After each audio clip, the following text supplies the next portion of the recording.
नमस्कार मंडळी, आज आपण आहे ना कोथिंबीरीची भाजी बनवणार आहे। त्याला मी कोथिंबीरची एक गड्डी घेतली, स्वच्छ धुवून चिरून घेतली। त्याला आता लागणारं साहित्य सांगते तुम्हाला। सपाटवाडी बेसन पीठ घेतलंय, 7-8 मिरच्या चिरून घेतल्या, 7-8 लसणाच्या पाकळ्या घेतल्या किसून आणि जिरी मोहरी घेतली। आता मी गॅस चालू करते। आता कढई तापायला ठेवलेली आहे। कढई तापली ना त्याच्यामध्ये मग तेल टाकते मी। आता 2 पळ्या ना तेल टाकते।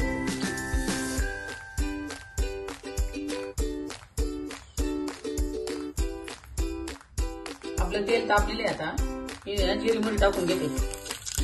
सगळं छान तापले आणि गॅस आहे ना बारीकच ठेवलाय। बारीक केल्यावर फोडणी द्यायची, फोडणी करपत नाही। आता त्याच्यानंतर आहे ना मी मिरच्या टाकून घेते फोडणीसाठी।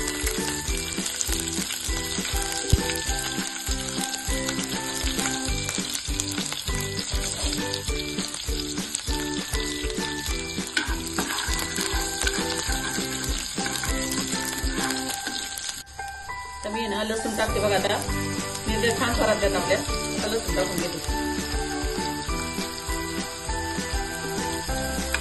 लसूण असं छान परतून द्यायचा, बारीकच घेतलं, जास्त मोठा करायचा नाही। गॅस जर मोठा ठेवला ना पूर्ण अंगा उडण्याची शक्यता आहे।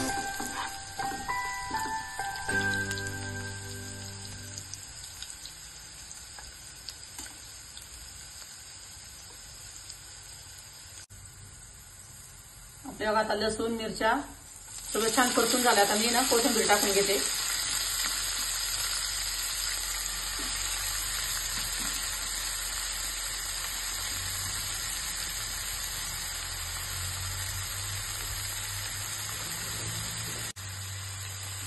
आता कोथिंबीर टाकून झाली। आता मी सगळं आहे ना मिक्स करून घेते। कोथिंबीर अशी खालीवर करून घ्यायची, म्हणजे सगळी आपली फोडणी मिक्स होईल। सगळं मिक्स केलं ना भाजी एकदम सुंदर लागते बघा। तुम्ही नक्की करून बघा कोथिंबीरची भाजी। आता मी मिक्स करून घेतलंय। आता चवीपुरतं आहे ना मीठ टाकून घेते।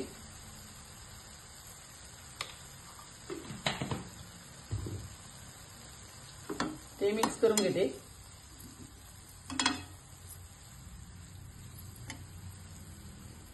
त्याच्यानंतर आहे ना मी बेसन पीठ टाकून घेते। त्याचं थोडं थोडं टाकून हलवायचं, मिक्स करायचं।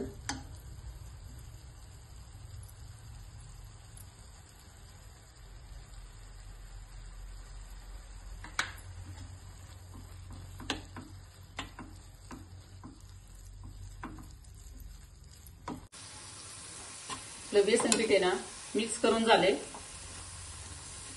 जराशी 10 मिनिटं भाजी चांगली हे करू द्या, शिजू द्या। त्याच्यावर काय झाकण ठेवायचं नाही। झाकण ठेवलं ना त्याचा आहे ना कलर उडवतो, झाकण नाही ठेवायचं। अशीच भाजी आपली ना हिरवी छान दिसते। मग आपली बघा कोथिंबीरची भाजी आहे ना छान तयार झालेली बघा, पाहू शकता तुम्ही, नाही का। आता मी आहे ना गॅस बंद करते।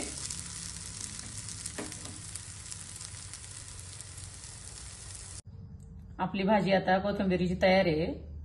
थोडीशी आहे ना थंड होऊ द्या, म्हणजे त्याला आहे ना जरा घट्टपणा येतो। व्हिडिओ आवडल्यास लाईक करा, शेअर करा, कमेंट करा, आपल्या चॅनलला सबस्क्राईब करा।